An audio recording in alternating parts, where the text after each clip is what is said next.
So this one is the closer look for Iron Man Superior or Superior Iron Man ng Marvel Legends. Yan. So alternate hand and alternate head na to, no? So yun yung back niya.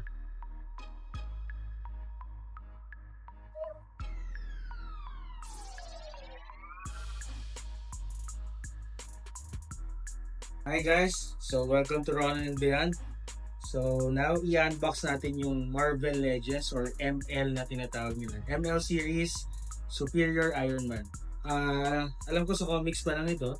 And then as per box is si Red Skull yung kalaban nila with this one.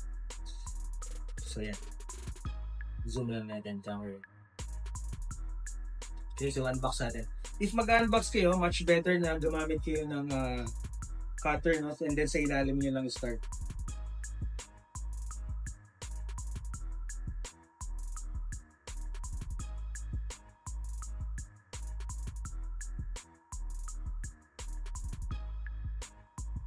Medyo challenging lang, pero ganun talaga.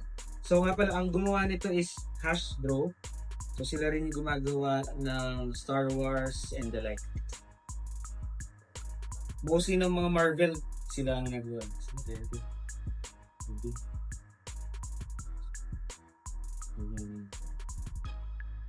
Alamin lang namin paano buksan.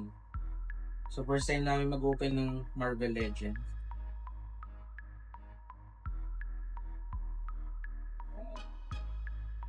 So kailangan alagaan yung box.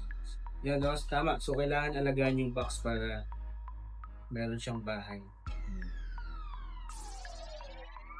So this one, once unboxed. So as you can see, ang mga Marvel Legends, mostly yata is walang stand. Unlike sa ibang gumawa. Yeah.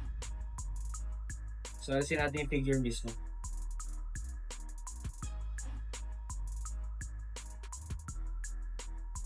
This one. Right. So try natin, no? So again, sorry. I'm here with Ben. And then I'm Ron. So try natin alisin si Iron Man itself. So meron siyang alternate hands, tsaka alternate head. Wala siyang tape. So if may nakita kayo na trivia lang, short trivia. If may nakita kayo na parang loose, kung tawagin, loose brand new, ibig sabihin kinuha lang siya from 2 packs.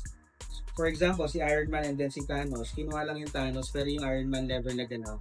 So that's loose brand new. Pagka may nakita naman kayo ng loose, pero used, loose lang yung tawag doon. So meaning yun lang ang figure lang itself yung binibenta niya. And then meron namang KLB. So sa other videos natin i-explain ko pa yung iba. Sheesh! Yan! Yan, solid, no? So this one is the Superior Iron Man. See, i-zoom natin. This one. So yun lang, wala siyang stand na nasabi namin. So later, i-try namin siya i-photoshoot dito sa studio and then i-apply namin yung iba't ibang alternate head and alternate hands. So yun. Medyo mahirap lang tanggalin. Talagang secured si Marvel Legends. Ito yung mga plastic. Sige. So, pakita natin shoot. Yan. So, habang tinatanggal ni Ben yung mga alternate hands and alternate head.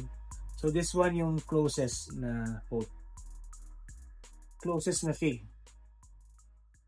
So, I think this is made in plastic or vinyl. I'm not sure. So, correct me if I'm wrong. So, hindi siya die-cast. Unlike dun sa mga nire-release ng iba. Yung mga die-cast na option. Medyo nahihirapan lang pagtanggal, no? Challenging talaga kasi sobrang sikip, no? Nasa packaging.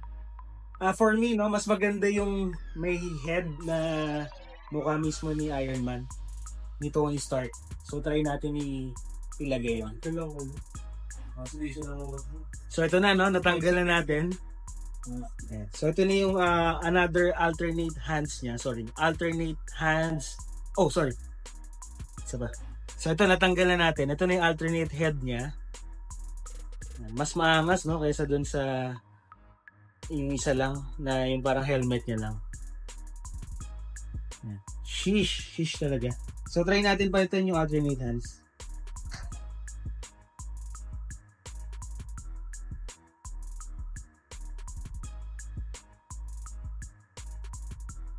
And this one, may mga blaster din na look. Color blue naman.